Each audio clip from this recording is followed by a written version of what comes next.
À Bamako, journée nationale de la diplomatie russe. L'ambassadeur de Russie au Mali a organisé une réception pour l'occasion. La coopération russo-malienne saluée en présence du ministre de la Défense et des anciens combattants, le colonel Sadio Kamara et plusieurs hautes personnalités. Mariam Kone, Aloubé Kone, compte rendu.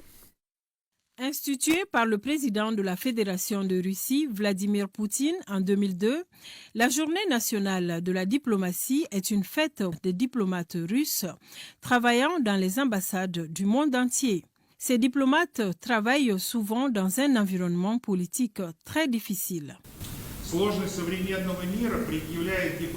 Les diplomates russes avons toujours promu un agenda positif visant à joindre nos efforts à ceux qui partagent les mêmes idées pour trouver une solution juste aux problèmes internationaux communs sur la base d'un juste équilibre des intérêts.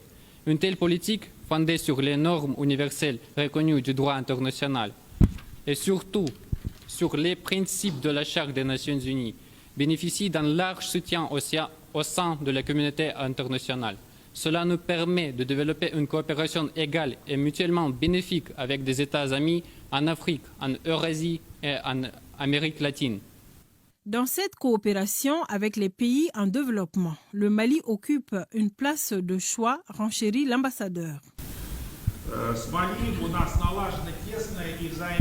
Avec le Mali, nous avons une coopération étroite et mutuellement respectueuse.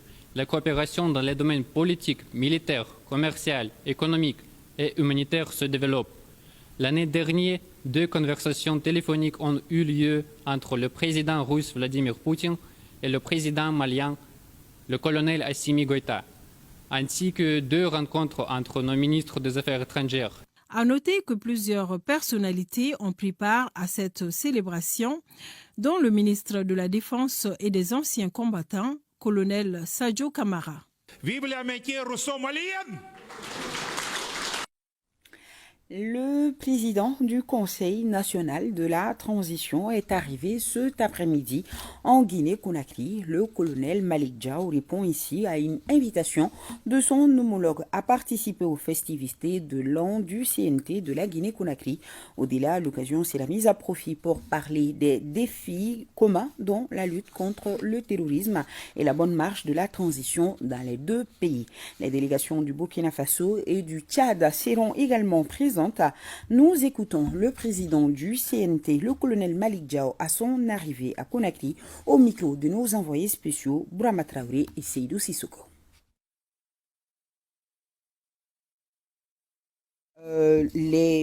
La réaction donc du colonel Malick Diaw à son arrivée en Guinée-Conakry au cours de cette édition. Le comité indépendant de suivi et évaluation de la mise en œuvre des recommandations des assises nationales de la réforme